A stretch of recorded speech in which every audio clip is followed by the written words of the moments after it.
প্লাস্টিকের চাল পাওয়ার অভিযোগ এবং ভ্রাম্যমাণ আদালতের অভিযান এসব ঘটনার পর চাল নিয়ে গাইবান্ধায় সৃষ্টি হয়েছে চাঞ্চল্য। সাধারণ মানুষ চাল কিনতে গিয়ে ভুগছেন শঙ্কায়, আর প্লাস্টিক দিয়ে চাল তৈরি সম্ভব এমন যুক্তি উড়িয়ে দিয়ে এ নিয়ে বিভ্রান্ত না হওয়ার পরামর্শ কৃষি বিভাগ ও জেলা প্রশাসনের। বিষয়টি নিশ্চিত হতে চালের নমুনা ল্যাবরেটরিতে পাঠানো হয়েছে। গাইবান্ধা থেকে শামীম আল শামুর পাঠানো প্রতিবেদন। প্লাস্টিকের চাল বিক্রি হচ্ছে এমন অভিযোগের প্রেক্ষিতে গাইবান্ধা শহরের নতুন বাজারে নোমান চাল ঘরে ভ্রাম্যমাণ আদালতের অভিযান। অভিযোগের সত্যতা যাচাইয়ে চালের নমুনা নিয়ে ভাজার চেষ্টা করা হলে আগুন ধরে চালগুলো পুড়ে যায়। এ কারণে প্রাথমিকভাবে অভিযোগ আমলে নিয়ে 1.5 বস্তা চাল জব্দ করেন জেলার ভোক্তা অধিকার সংরক্ষণ কর্মকর্তা। বিষয়টি নিয়ে চাঞ্চল্যের সৃষ্টি হয়েছে। বিশেষ করে চাল নিয়ে গাইবান্ধার মানুষ পড়েছেন বিপাকে। তাই বিষয়টি নিশ্চিতে দ্রুত তদন্ত ও পরীক্ষা নিরীক্ষার দাবি তাদের।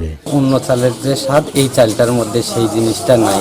রাবারের মতো কেন জানি প্রযুক্তিতে দেশ এগিয়ে গেছে, বিশ্ব এগিয়ে গেছে, সেখানে হলেও হতে পারে। সঠিক এটা তদন্ত করা দরকার। সাধারণ লোকেরা খুব এটা নিয়ে খুব চিন্তা ভাবনায় আছে। কৃষি বিভাগের উপপরিচালক বলছেন, প্লাস্টিক দিয়ে চাল তৈরি সম্ভব এমন যুক্তি তিনি মানতে পারছেন না। জনগণকে এই ব্যাপারে আমি বিভ্রান্ত না হওয়ার জন্য কৃষি বিভাগের পক্ষ থেকে আমি সবাইকে অনুরোধ করছি যে এখানে আসলে প্লাস্টিকের চাউল বলতে কোনো চাউল গাইবান্ধা জেলায় না। একই যুক্তি তুলে ধরে জেলা প্রশাসক জানিয়েছেন, বিষয়টি পরীক্ষার জন্য ল্যাবরেটরিতে পাঠানো হয়েছে। এটা যেহেতু পরীক্ষার জন্য করা হয়েছে, পরীক্ষা হলে আমরা নিশ্চিত করে বলতে পারবো। আর এটা নিয়ে কোনো আতঙ্কিত হওয়ার কিছু নাই। আমরা নর্মাল ভাবে দেখতে পাচ্ছি এটা নর্মাল চাল এবং এটা খাওয়া যাবে, সবকিছুই করা যাবে। এ নিয়ে জনগণকে বিভ্রান্ত না হওয়ার পরামর্শ দিয়েছে জেলা প্রশাসন। ইমামুল হক, ৭১।